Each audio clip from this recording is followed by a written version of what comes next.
Okay, very good afternoon to all the participants of this webinar. And today is 20th of August 2020, and we are going to study bank reconciliation statement in this session. तो इस session में आप ये सीखेंगे कि bank passbook का design किस तरह का होता है और कैशबुक के बैलेंस में और पासबुक के बैलेंस में अगर फ़र्क आ जाता है तो किन किन कारणों से आता है, और ये भी पता लगाएंगे कि ये जो फ़र्क होता है वो कितना होता है, ये कैसे पता और ये फ़र्क क्यों आया है। और आप ये भी सीखेंगे कि ये जो फ़र्क आ रहा है इसको रिजॉल्व कैसे करना है, इसको ठीक कैसे करना है एक सिस्टम के अनुसार। और आप ये भी जानेंगे कि बैंक रेकन्सिलिएशन स्टेटमेंट बनाने के पीछे उसका प्रयोजन क्या है और उसका फ़ायदा क्या है। बैंक रेकन्सिलिएशन स्टेटमेंट के जो मुख्य फीचर्स हैं, मुख्य लक्षण हैं, वो ये होते हैं कि रेकन्सिलिएशन का मतलब होता है दो चीज़ों का आपस में मेल करवाना। रेकन्सिलिएशन कोई भी गलतियां हैं उसको सामने ले आता है जो हो सकता है घटित हो गई हो, या तो कैशबुक में या फिर पासबुक में। उन गलतियों को ढूंढ के सामने लाया जा सकता है रेकन्सिलिएशन के द्वारा। अगर किसी चेक के क्लियरेंस होने में कोई बहुत ज़्यादा देरी हो जाती है जो आमतौर पे नहीं होनी चाहिए, वो देरी भी दिखाई पड़ जाती है रेकन्सिलिएशन के द्वारा। और एक अगर नियमित रूप से रेकन्सिलिएशन होता रहे तो अकाउंटेंट के लिए ये एक हतोत्साहित करने वाली बात होती है कि वो कोई पैसा न चुराए, बैंक का जो अकाउंटेंट है वो एम्बेजलमेंट ना करे, पैसे की चोरी ना करे बैंक के। तो मुख्यतः लक्षण है, ये तीन टाइप के कैरेक्टरिस्टिक्स हैं जो रेकन्सिलिएशन स्टेटमेंट से हम जो फ़ायदा लेते हैं या जो जो इस्तेमाल उसका करते हैं उस संदर्भ में। और उसके बाद जो फ़र्क आता है पासबुक और कैशबुक के बैलेंसेस में, उसका जो कारण होता है, मुख्यतः उसके दो टाइप के कारण होते हैं। एक तो टाइमिंग का जो डिफरेंस आ जाता है कि पासबुक में एंट्री और कैशबुक में एंट्री जो टाइम है ये फ़र्क हो जाता है, और इसलिए किसी भी टाइम हम अगर देखते हैं तो दोनों की एंट्रीज़ में एक डिफरेंस होता है। और उसके बाद दूसरा जो कारण है, दूसरा जो फ़र्क है, कारण है फ़र्क का, वो ये है कि एंट्रीज़ को रिकॉर्ड करने में गलतियां हो जाती हैं, और गलतियां एरर्स की वजह से जो डिफरेंसेस आ जाते हैं। बैंक्स जो होते हैं वो एसेंशियल इंस्टीट्यूशंस होते हैं और बहुत ज़रूरी इंस्टीट्यूशंस हैं आधुनिक समाज में। जैसे जैसे ट्रेड, कॉमर्स और बिजनेस का वॉल्यूम बढ़ रहा है तो जो बिजनेस एंटिटीज़ हैं उनको मुश्किलात का सामना करना पड़ता है कैश को ट्रांजैक्ट करने में, कैश के लेन देन में, हर बिजनेस एक्टिविटी के लिए। तो उन्होंने पाया कि बैंक से अगर हम डील करते हैं रेगुलर बेसिस पे तो वो बेहतर होगा और कैश के मुकाबले में, और सेफ़र ऑप्शन भी है। और जो बड़ी एंटिटीज़ हैं उन्होंने फाइनली बैंकिंग की तरफ अपना रुख किया, इसके बजाय कि वो कैश में डील करते। आजकल ज़्यादातर जो ट्रांजैक्शन है बिजनेस के, वो बैंक के माध्यम से, बैंक में से होके ही जाते हैं, भले ही वो एक मतलब प्राप्ति हो या पेमेंट करना हो। बल्कि ये ज़रूरी भी हो गया है, लीगली भी ज़रूरी हो गया कि ट्रांजैक्शंस को बैंक के थ्रू ही ऑपरेट किया जाए एक सर्टेन लिमिट के बाद।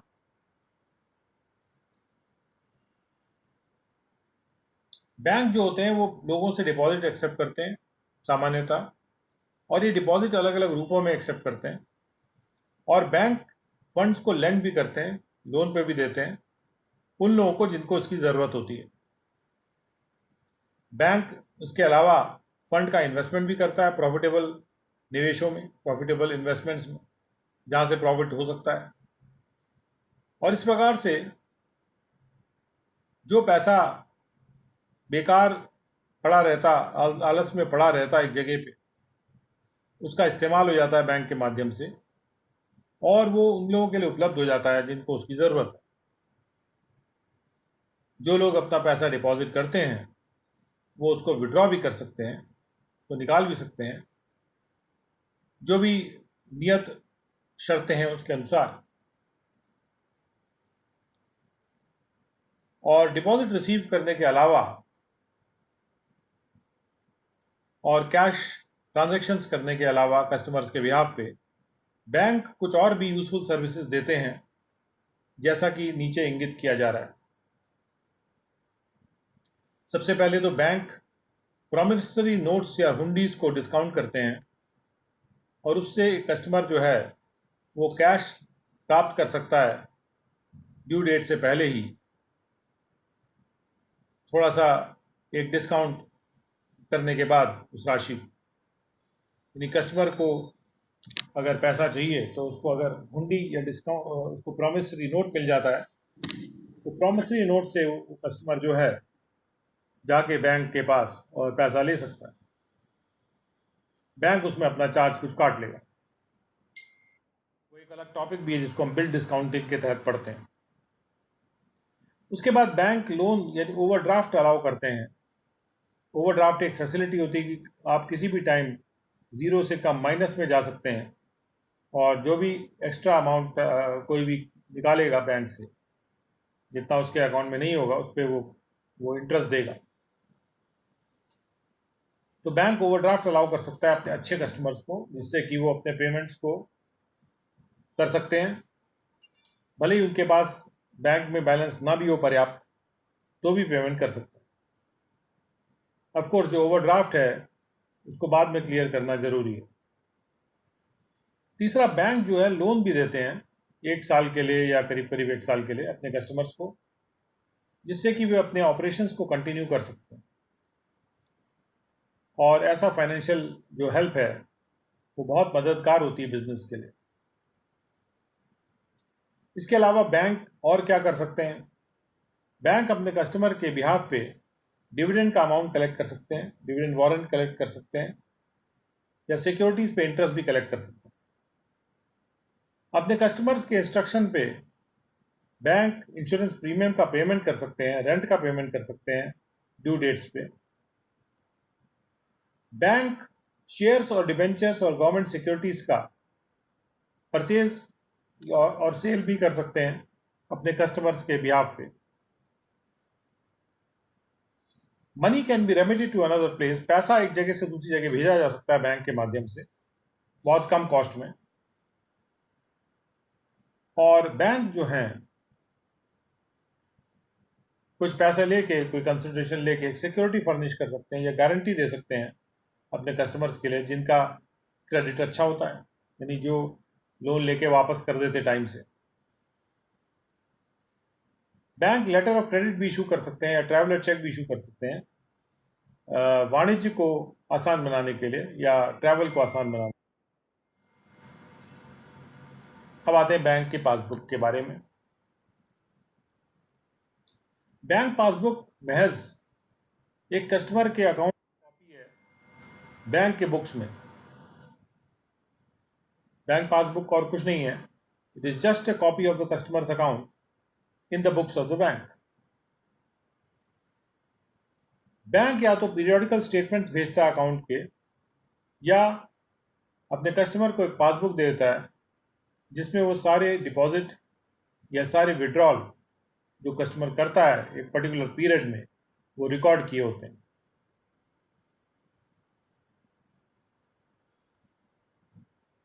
और इस तरह से ये जो पासबुक है ये रिप्रेजेंट करती है करीब करीब copy of the ledger account of the customer in the books of the bank.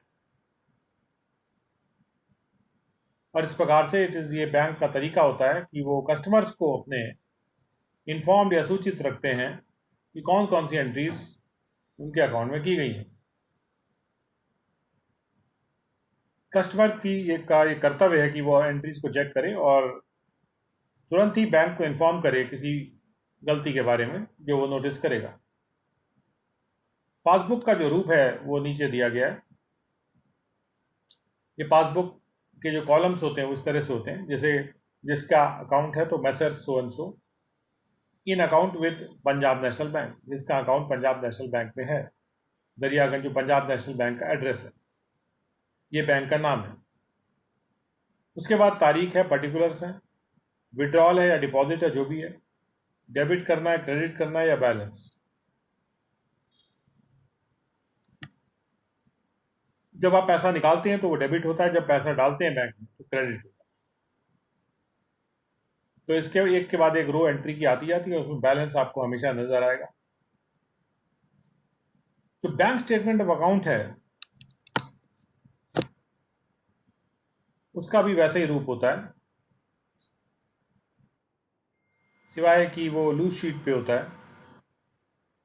Bank खुद स्टेटमेंट भेजता है कस्टमर्स को, लेकिन कस्टमर की ड्यूटी होती है कि वो पासबुक को भेजे बैंक के पास हर समय समय पे, जिससे कि उसको अप टू डेट लिखा जा सके। वो पासबुक लेके जाना बैंक तक कस्टमर की ड्यूटी है। बिजनेस हाउसेस को ऑब्टेन करने के लिए साल के अंत में एक सर्टिफिकेट भी बैंक से, जिसमें कि स्टैंप लगाओ विद रेवेन्यू स्टैंप्स के साथ, और उसमें बैलेंस दिखाया जाएगा जो कि बैंक के पास है फर्म के अकाउंट में या जिसका भी अकाउंट है।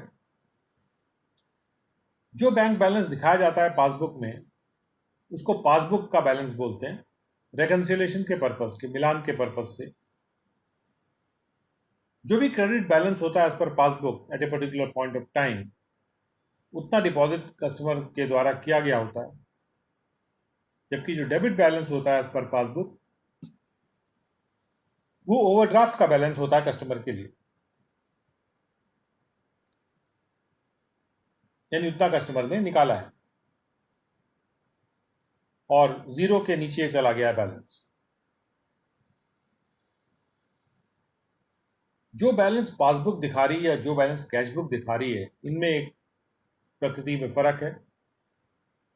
तो डेबिट बैलेंस जो पासबुक में होता है वो क्रेडिट बैलेंस होता है एज पर कैश बुक, और जो क्रेडिट बैलेंस पासबुक में होता है वो डेबिट बैलेंस होता है एज पर कैश बुक।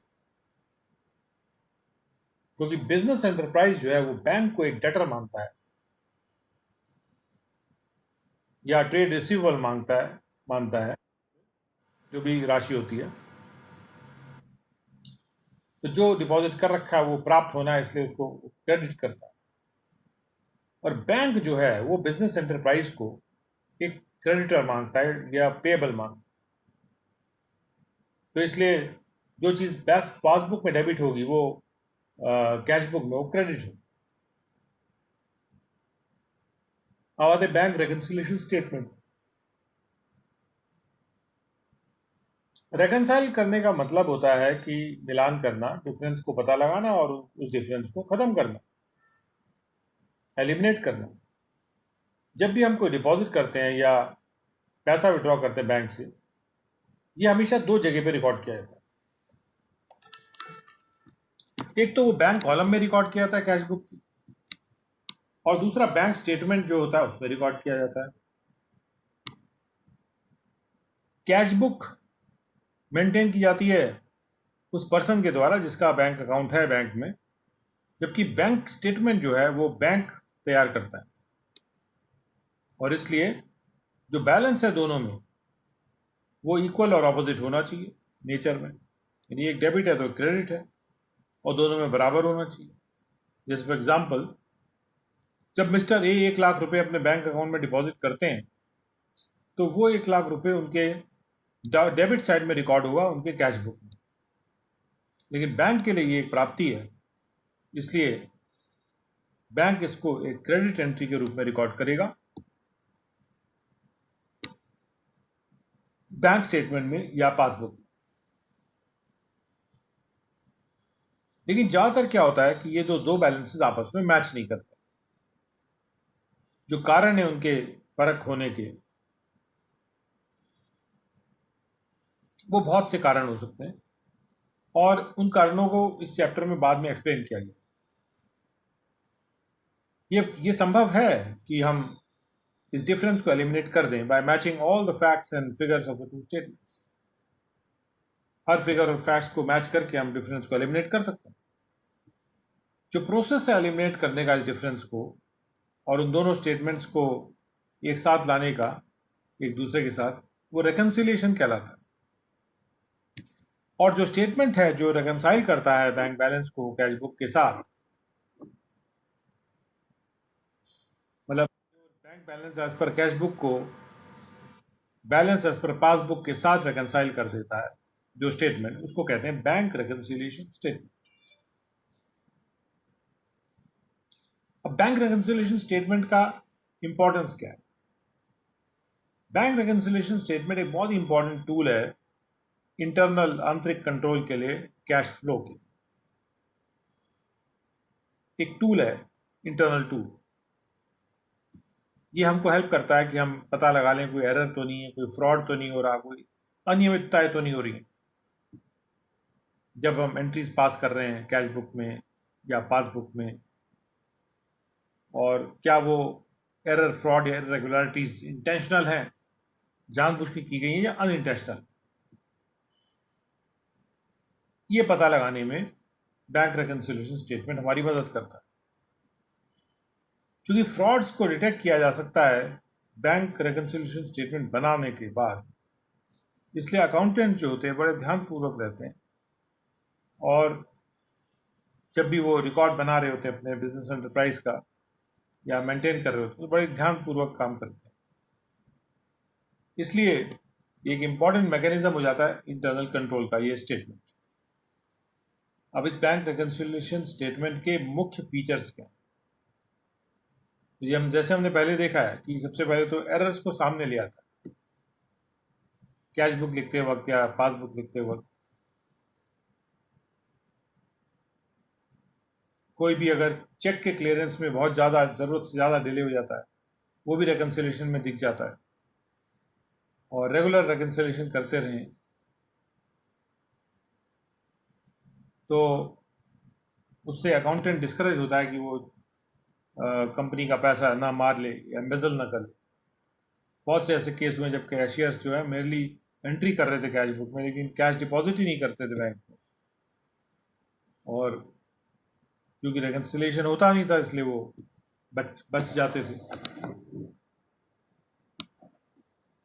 और चौथी बात यह कि रेकन्सिलिएशन स्टेटमेंट्स हमारे बैंक बैलेंस की एक्चुअल पोजीशन जानने में भी हमारी मदद करता है, पता लगाने में मदद करता है। अब जो डिफरेंसेस होते हैं दोनों स्टेटमेंट में, कैश बुक में और बैंक स्टेटमेंट में, बैंक पासबुक में, वो टाइमिंग के और ट्रांजैक्शन के डिफरेंस है और एरर्स के डिफरेंस है। तो टाइमिंग के डिफरेंस कैसे होंगे? क्योंकि दोनों ट्रांजैक्शन अलग अलग टाइम पे रिकॉर्ड हुए हैं। जैसे ए ने एक चेक इशू किया PQR लिमिटेड को और वो उसकी कैश बुक में उसने रिकॉर्ड कर दिया तुरंत ही कि मैंने चेक दिया। लेकिन बैंक इस ट्रांजैक्शन को तब रिकॉग्नाइज करेगा जब वो वही चेक जो है प्रेजेंट किया जाएगा PQR लिमिटेड के द्वारा। और इसी तरह से PQR लिमिटेड के लिए जो कैश बुक में एंट्री है वो तुरंत कर दी जाएगी जैसे ही चेक रिसीव होता है ए के साथ, ए से। लेकिन बैंक अकाउंट क्रेडिट तब होगा जब वो बैंक कलेक्ट करेगा उस पैसे को उस चेक के रिस्पेक्ट में। तो यहाँ टाइमिंग का थोड़ा डिफरेंस आ जाता है। तो जिस वक्त हम बनाते हैं, जब हम चेक करते हैं तो उस टाइम हम पाते हैं डिफरेंस है दोनों एंट्रीज में, पासबुक में और बैंक स्टेटमेंट में। उसके बाद बहुत से ऐसे विविध ट्रांजैक्शंस होते हैं जिसमें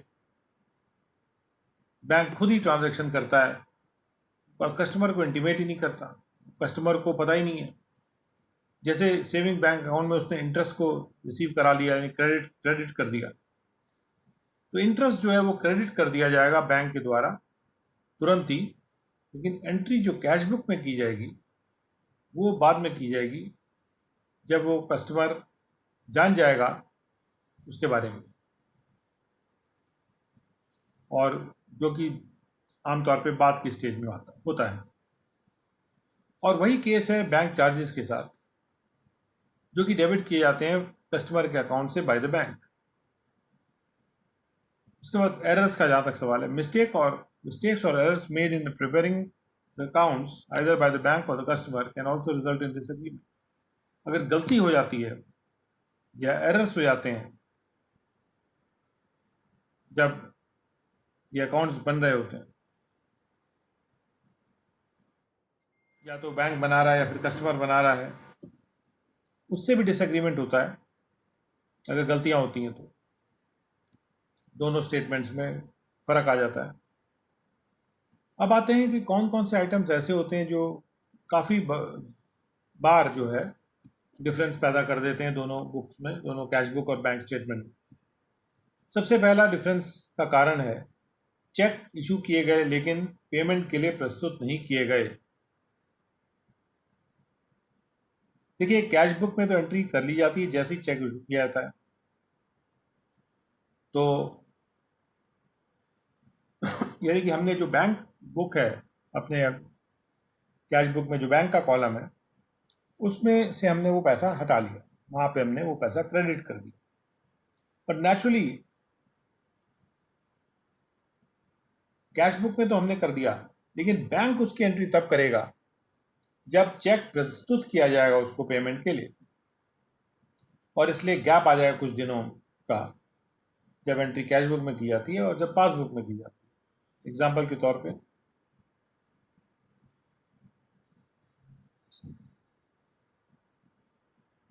एग्जाम्पल है कि कैश बुक के अनुसार बैलेंस जो था और पासबुक के अनुसार भी 10,000 था।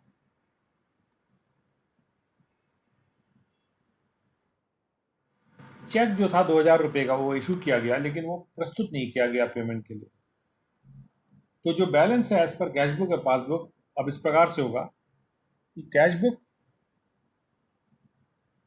में तो हमने वो 2,000 का चेक रिकॉर्ड कर लिया, बाय वेंडर अकाउंट डाल के इसको क्रेडिट कर दिया हमने, कैश बुक को क्रेडिट कर दिया, और लेकिन बैंक स्टेटमेंट में कोई एंट्री नहीं आई।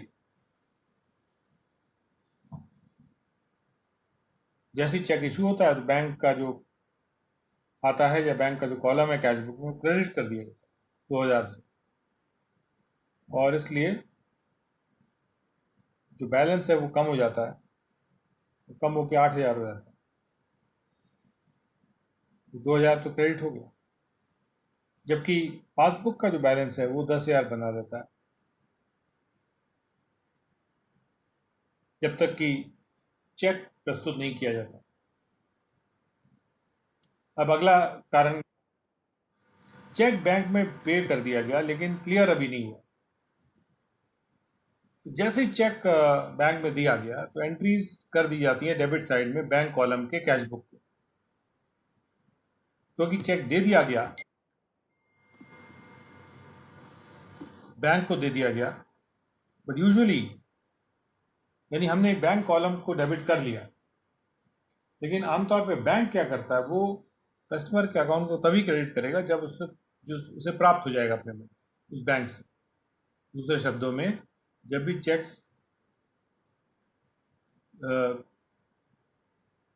दूसरे शब्दों में जब भी चेक्स क्लियर किए जाते हैं तभी वो बैंक उसको तभी पेमेंट उसको मिलेगा, वो करेगा कस्टमर के अकाउंट में, और इसीलिए थोड़ा गैप आ जाएगा जब वो चेक डिपॉजिट होता है और जब वो अमाउंट क्रेडिट होती है बैंक में कस्टमर के अकाउंट में।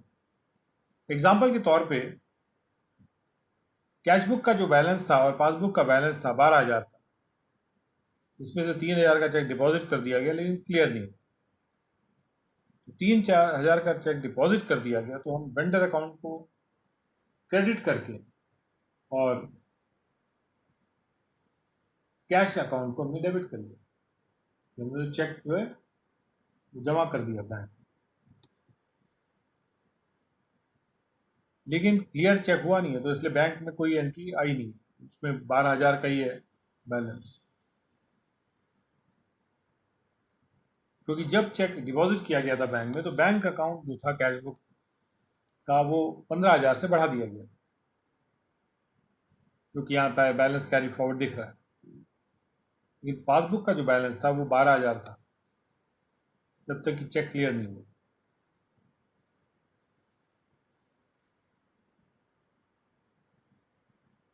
अब अगले कारण पे आते हैं, interest allowed by the bank.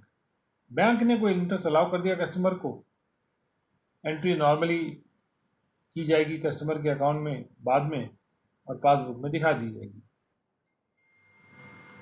और आमतौर पे कस्टमर को पता लग जाता है कि कितना इंटरेस्ट है, क्योंकि वो पासबुक को परस्यू कर रहा होता है और only then he makes the relevant entry. जब वो जाके पता लगाता है, भरवाता है पासबुक, तब वो एंट्री अपने कैशबुक में करेगा। तो इसलिए थोड़ा सा टाइम का डिफरेंशियल आ ही जाएगा। उसके बाद जो इंटरेस्ट या एक्सपेंडिचर बैंक चार्ज करता है, जैसे 3 में ऊपर, interest charge by the bank and the amount of the bank charges are entered in the customer account. जो भी इंटरेस्ट बैंक ने चार्ज किया और जो अमाउंट बैंक चार्जेस का है वो कस्टमर अकाउंट में डाल दिया, enter in the customer account, और बाद में पासबुक में भी वो आ जाता है। कस्टमर रिक्वायर्ड एंट्रीज तभी करवाता है जब वो पासबुक देखता है, तभी एंट्री करता है। अपने पासबुक देखेगा तब कैशबुक में एंट्री करेगा, और इसलिए these are debited to customer account by bank.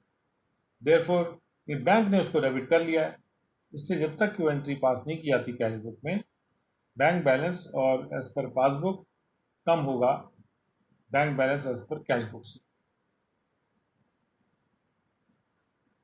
और उसके बाद interest and dividend is collected by the bank. Bank ने कोई इंटरेस्ट या डिविडेंड कलेक्ट किया और कस्टमर के अकाउंट में डाल दिया। कभी कभी क्योंकि कस्टमर अपने इन्वेस्टमेंट्स को बैंक के पास रख देते हैं सेफ कस्टडी में, और बैंक खुद ये सुनिश्चित करता है कि वो पेमेंट इन्वेस्टर, तो बैंक खुद ही इस बात को सुनिश्चित करता है कि जो इंटरेस्ट और डिविडेंड है वो उस पर कलेक्ट कर लेगा ड्यू डेट पे, जो भी उस इन्वेस्टमेंट का इंटरेस्ट या डिविडेंड है, और वो कलेक्ट करके एंट्री कर देता है। कस्टमर को तो पता ही नहीं है, कस्टमर को बाद में पता चलेगा वो इंटरेस्ट या डिविडेंड कलेक्ट कर लिया गया था। और बैलेंस एज पर कैशबुक और पासबुक 15,000 है एग्जाम्पल के तौर पर। बैंक ने डिविडेंड कलेक्ट कर लिया 2,000 का, बैंक ने कलेक्ट कर लिया, कैश बुक में कोई एंट्री नहीं आई, लेकिन बैंक स्टेटमेंट में एंट्री आ गई 2,000 करोड़ क्रेडिटेड।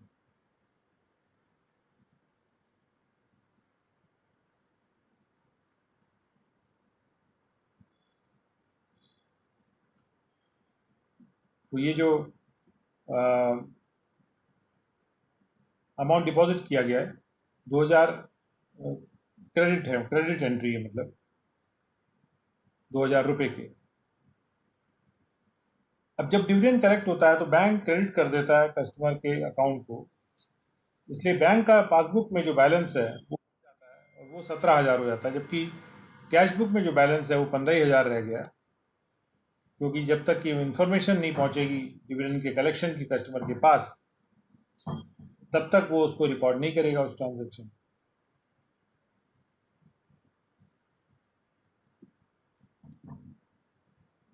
उसके बाद अगला जो कारण है फर्क होने का बैंक का स्टेटमेंट और कैश बुक में, वो ये है कि बैंक कई बार डायरेक्ट पेमेंट भी कर देता है, क्योंकि स्टैंडिंग इंस्ट्रक्शन बैंक को दिए गए हैं और बैंक ने डायरेक्ट पेमेंट कर दिया, कोई बिजली का बिल का, इंश्योरेंस का,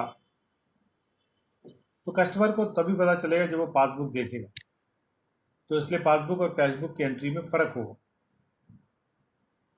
एग्जाम्पल के तौर पे as per cashbook and as per passbook mister X का, दोनों में बैलेंस 20,000 है। अब बैंक ने एक इंस्ट्रक्शन दिया कि इंश्योरेंस प्रीमियम को पे कर दिया जाए 1,500 के, और वो इंस्ट्रक्शन डायरेक्टली इंश्योरेंस कंपनी को दे दिया कि महीना खत्म हो तो 15,000 रुपये इंश्योरेंस प्रीमियम का दे दीजिए। तो अब बैंक ने क्या किया, इंश्योरेंस प्रीमियम दे दिया और कस्टमर का खाता डेबिट कर दिया 1,500 से, इसलिए बैलेंस जो पासबुक में होगा और वो कम हो गया, 18,500 हो गया। जबकि कैश बुक का बैलेंस जो है वो 20,000 ही है, जब तक इंफॉर्मेशन उसके पास नहीं आई। और सातवां एक और जो फर्क हो सकता है दोनों बुक्स में, कि कस्टमर ने डायरेक्टली बैंक में पेमेंट कर दी। अगर कोई भी पेमेंट बैंक द्वारा रिसीव होता है, उसको कस्टमर अकाउंट में एंटर किया जाएगा और पासबुक में भी एंटर किया जाएगा। जो अकाउंट होल्डर है, हो सकता है उसको ये राशि बाद में पता चले कि वो पासबुक देखेगा। उसका आठवां पॉइंट है कि dishonour of A bill discounted with the bank. अगर बैंक पेमेंट नहीं रिसीव कर पा रहा है, if the bank is not able to receive payment on promissory notes discounted by it, then it will debit the customer's account together with the charges it may have incurred.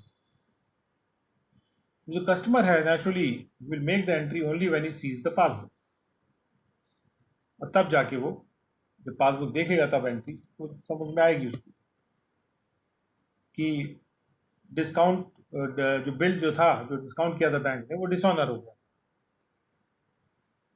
जैसे example के तौर पे cash book का जो balance है और passbook का जो बैलेंस है और मिस्टर एक्स का, वो 20,000 रुपये। मिस्टर एक्स ने एक चेक डिपॉजिट किया 3,000 रुपये का और उसके बैंक अकाउंट में डेबिट कर दिया 3,000 रुपये इमीडिएटली।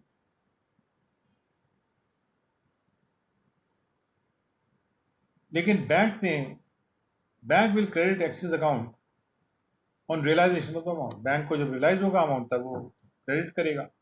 अब चेक जो है डिसऑनर हो गया, तो बैंक 100 रुपये चार्ज कर लेगा उस कनेक्शन में। मिस्टर एक्स के अकाउंट में इन द पासबुक वो 19,900 है इस ट्रांजैक्शन के बाद, जबकि बैलेंस एज पर कैशबुक है वो 23,000 है। ये कैशबुक आप देख सकते हैं 20,000 प्लस 3,000 की एंट्री ये आ गई। लेकिन ये जो बैंक स्टेटमेंट की जहाँ तक बात है, वहाँ उसमें 3,000 की एंट्री आई नहीं, वहाँ की बैंक चार्ज की एंट्री आ गई है। So Mr. X should deduct 3,000 the amount of dishonored check plus 100 the amount of bank charges for reconciliation. जब तक X ये अमाउंट डिडक्ट नहीं करेगा तब तक रिकनसाइल नहीं होगा, क्योंकि उसे 3,000 और 100 ये डिडक्ट करना पड़ेगा रिकनसाइल करने के लिए। उसके बाद और भी कारण हो सकते हैं जिसकी वजह से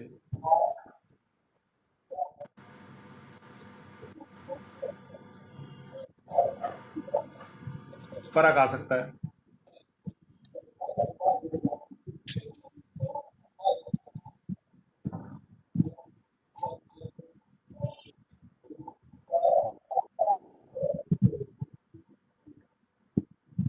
अगला कारण देखते हैं।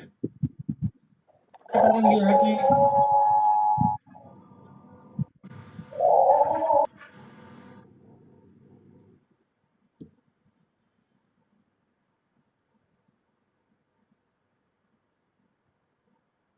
अगला कारण है कि bills collected by the bank on behalf of customer, यानी कि सामान बेचा गया और डॉक्यूमेंट्स बैंक से भेज दिए गए, और अगर वो बैंक अमाउंट कलेक्ट कर लेता है तो वो कस्टमर के अकाउंट को क्रेडिट कर देगा, और कस्टमर उस एंट्री को तभी करेगा जब वो पासबुक उसको प्राप्त या पासबुक को अपडेट कराएगा। तो इस प्रकार से ये टाइमिंग के डिफरेंसेस हैं, इससे ये सारे टाइमिंग वाले डिफरेंसेस थे, जिससे कि बैलेंसेस में डिफरेंस आ जाता है, जैसे कि जो कैश बुक में दिखाया जा रहा है या पासबुक में दिखाया जा रहा है। और इन्हीं सब ट्रांजैक्शंस की जो एंट्री है, एक टेबल बनाई गई जिसमें समराइज कर दिए गए हैं कि अलग अलग ट्रांजैक्शन के क्या क्या टाइमिंग होते हैं। जैसे अगर ट्रांजैक्शन है payment done by the account holder through issuing of cheque, account holder ने चेक इशू किया, कैश बुक में एंट्री चेक इशू करते कर देगा, वो कर लेगा। लेकिन जब पासबुक में एंट्री कब होगी? जब चेक प्रस्तुत किया जाएगा बैंक को पेमेंट के लिए, तब बैंक उसकी एंट्री करेगा और तभी पासबुक में एंट्री हो पाएगी। तो जो टाइमिंग का डिफरेंस है उसकी वजह से, जैसे हमने ऊपर देखा, टाइमिंग की डिफरेंस हो जाने की वजह से बहुत से फर्क आ जाते हैं। जैसे चेक का जो डिसऑनर है, एक एग्जांपल और ले लेते हैं, या बिल रिसीवेबल का जो डिसऑनर है, इसकी एंट्री पासबुक में की जाती है। When the entry is posted in the passbook, जब भी एंट्री पासबुक में पोस्ट की जाएगी तब एंट्री होगी। लेकिन बैंक उसका एंट्री तभी कर लेगा जब चेक डिसऑनर हो जाएगा।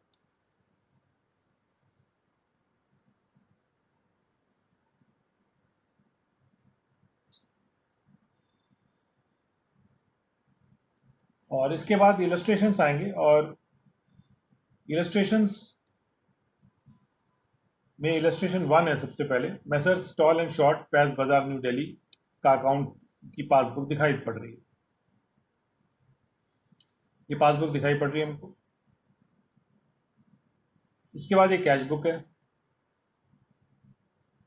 और उसके बाद ये कहा जा रहा है कि ये देखा जा रहा है कि पासबुक में क्रेडिट बैलेंस 2,43,000 का, जबकि कैश बुक में एक डेबिट बैलेंस है 2,37,000। तो हम दोनों को कंपेयर करेंगे ये पता लगाने के लिए कि कारण क्या है दोनों के फर्क का। तो ये रेकनसाइल करना पड़ेगा। अब रेकनसाइल करने के दो तरीके हैं। या तो आप पासबुक के बैलेंस पे आइए कैश बुक से शुरू करके, और या फिर आप कैश बुक के बैलेंस पे आइए पासबुक से शुरू करिए। तो चलिए सबसे पहले हम पासबुक के बैलेंस से शुरुआत करते हैं और balance as per cash book तक जाते हैं। तो उसके लिए हम सबसे पहले कैश बुक की डेबिट साइड को देखेंगे और उसको हम डिपॉजिट कॉलम से कंपेयर करेंगे पासबुक। और हमने जब कॉरस्पॉन्डिंग कॉलम इस तरह से कंपेयर किया तो हमने ये पता लगाया कि ये दो चेक्स जो हैं, या तीन चेक्स हैं, मतलब दो चेक जो कि कैश बुक में तो रिकॉर्ड हुए लेकिन पासबुक में रिकॉर्डेड नहीं है। तो अगर हम इन दो चेक्स को एंटर कर देंगे डिपॉजिट साइड में पासबुक के, तो बैलेंस इतना हो जाता, 3,82,000 रुपये। उसके बाद हम कैश बुक की क्रेडिट साइड को पासबुक के विड्रॉल कॉलम से कंपेयर करते हैं, और हम ये पाते हैं कि दो चेक्स ऐसे हैं जो कि रिकॉर्ड नहीं हुए, और इसलिए अगर हम इन दो चेक्स को एंटर कर देंगे विड्रॉल साइड में पासबुक के, तो बैलेंस 2,31,000 हो जाएगा।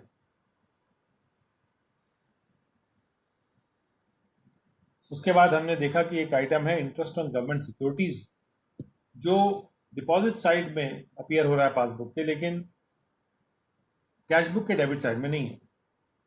इसलिए ये आइटम डिडक्ट किया जाना चाहिए पासबुक के बैलेंस, क्योंकि पासबुक का जो भी बैलेंस है उससे जब माइनस करेंगे हम उसको, तब वो उस तरफ जाएगा जो कैश बुक का बैलेंस है।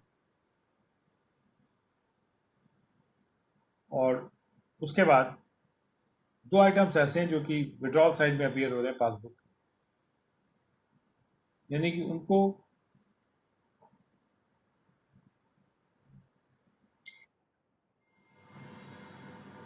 पासबुक के विड्रॉल साइड में दो आइटम हैं, यानी कि वो बैंक बैलेंस से डिडक्ट कर दिए गए हैं, लेकिन क्रेडिट साइड में कैश बुक के नहीं है। तो इसलिए ये आइटम जो है उनको ऐड किया जाना चाहिए रिकनसाइल करने के लिए। तो हमने ये दो आइटम ऐड कर दिए और टोटल इतना आ गया। तो इस प्रकार से देखिए 2,37,000 आ गया, और पहले जो 2,37,000 का अमाउंट था उससे वो टैली कर गया। यहाँ ये देखिए 2,37,000 से वो टैली कर गया। हम 2,43,43 से शुरू किए और 2,37,000 पे अल्टीमेटली, यानी हमारा रेकन्सिलेशन का काम पूरा हो गया। और इस प्रकार से हम balance as per cash book पे आ गए हैं, पासबुक से शुरू करके। और ये प्रक्रिया हमको दिखाती है जो डिफरेंस है दोनों बैलेंसेस का, वो इसलिए अराइज होता है क्योंकि कभी कभी कुछ एंट्रीज ऐसी होती हैं जो कैश बुक में कही आती हैं, पासबुक में नहीं की आती, और कुछ एंट्री ऐसी होती हैं जो कि पासबुक में कर दी आती हैं, कैश बुक में नहीं की आती। अगर दोनों को हम कंपेयर करेंगे तो ये एंट्रीज मिल जाएंगी और फिर उस आधार पे हम रेकन्सिलेशन तैयार कर लेंगे। फिर से इस बात को इलस्ट्रेट करने के लिए चलिए हम कैश बुक से शुरू करते हैं, उल्टा चलते हैं। इसी केस में कैश बुक से चलते हैं 2,37,000। चूंकि चेक्स 1,39,000 के पासबुक में एंटर नहीं हुए हैं, तो हम मान लेते हैं कि वो कैश बुक से भी ओमिटेड होंगे। और इससे तो हम क्या करेंगे कि हम कैश बुक के बैलेंस को कम कर देंगे, 98,000 पे ले आएंगे, यानी 2,37,000 एंड माइनस 1,39,000 गिव्स अस 98,000। उसके बाद कुल मिला के 1.5 लाख के 1,51,000 के जो चेक्स हैं वो क्रेडिट साइड में कैश बुक के एंटर कर दिए गए क्योंकि चेक्स इशूड है, लेकिन पासबुक में उनकी एंट्री नहीं आई है।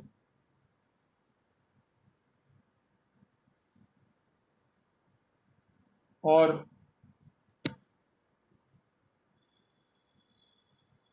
so the checks totaling 1,51,000 have been entered on the credit side of the cash book, not in the passbook. Their omission from the cash book will increase the cash book balance. तो क्योंकि वो entry नहीं हुआ उनका passbook में, तो उससे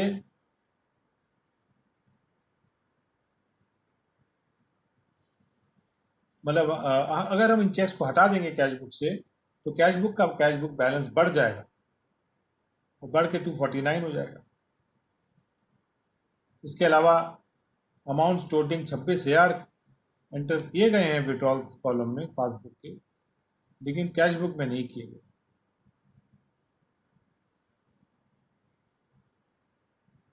So a entry on the credit side of the cash book for these amounts will reduce the balance to 2,23,000। ये हमने 26,000 की एंट्री कर दी तो 2,23 आ गया 2,49 से। अब हमको डिपॉजिट कॉलम में एक एंट्री दिखाई पड़ रही है 20,000 रुपये की, क्योंकि डेबिट साइड में कैश बुक के नहीं है। तो जो एंट्री हम करेंगे कैश बुक में जो नहीं थी, उससे बैलेंस बढ़ के 2,43,000 हो जाएगा और इस प्रकार से रेकनसाइल हो जाएगा।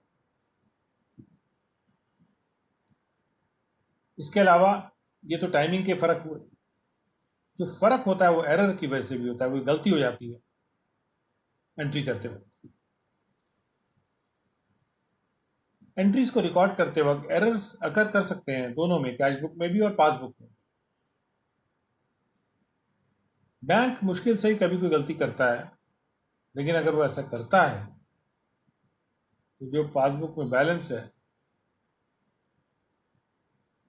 वो फर्क होगा कैश बुक से। इसी प्रकार से अगर कोई गलती कर दी जाती है कैश बुक में तो उसका जो बैलेंस है वो डिफरेंट हो जाएगा पासबुक से। तो इस तरह से कुछ errors, some of the errors जो होते हैं वो इस प्रकार इंक्लूड कमीशन ऑफ एंट्री, यानी कि एंट्री करने में कोई गलती हो गई, रॉन्ग रिकॉर्डिंग ऑफ अमाउंट जो था वो उसको सही में रिकॉर्ड, कुछ और अमाउंट रिकॉर्ड कर दिया गया, या कोई एंट्री को गलत साइड में रिकॉर्ड कर दिया गया बुक के, या गलत टोटलिंग कर दी गई अकाउंट की, या गलत बैलेंसिंग कर दी गई बुक की, और दूसरे पार्टी के ट्रांजैक्शंस को या तो रिकॉर्ड कर लिया गया। तो इस तरह की जो एरर्स की गलतियां हो जाती हैं। एग्जाम्पल के तौर पे मिस्टर ए की कैश बुक है, वो दिखाती है निम्नलिखित ट्रांजैक्शंस को। और जैसे कैश बुक है और उसमें ट्रांजैक्शन दिखाए जा रहे हैं इस प्रकार से जैसे आपके समक्ष हैं, और पासबुक भी है। अब आप अगर देखें तो कई गलतियां अकाउंटेंट ने करी हैं यहाँ पे, और अप्रैल 1 को अगर आप देखते हैं तो अप्रैल 1 को आप देखिए बैलेंस ब्रॉट डाउन की जो अमाउंट है, balance brought down debit side as 1 lakh rupees, लेकिन वो 1 लाख की जगह डेबिट साइड में जो बैलेंस ब्रॉट डाउन किया गया है वो क्रेडिट साइड में कर दिया गया।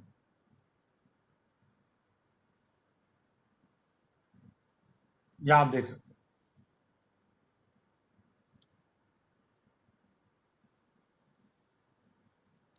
हैं गलत साइड में एंट्री कर दी। उसके बाद चेक इशू किया गया 1D लिमिटेड को और has been omitted in the books of 90,000 rupees. और 1D लिमिटेड का चेक यहाँ बैंक में आ रहा है, लेकिन हमने अपनी बुक में एंट्री नहीं की, क्योंकि देखिए यहाँ पर कोई एंट्री है ही नहीं 90,000 की 1D। तो ये एंट्री जब हम करेक्ट कर लेते हैं तो कैश बुक का जो बैलेंस है, हमारा एग्जिस्टिंग बैलेंस हुआ 1 लाख ऐड किया, जो इनकरेक्ट ओपनिंग बैलेंस था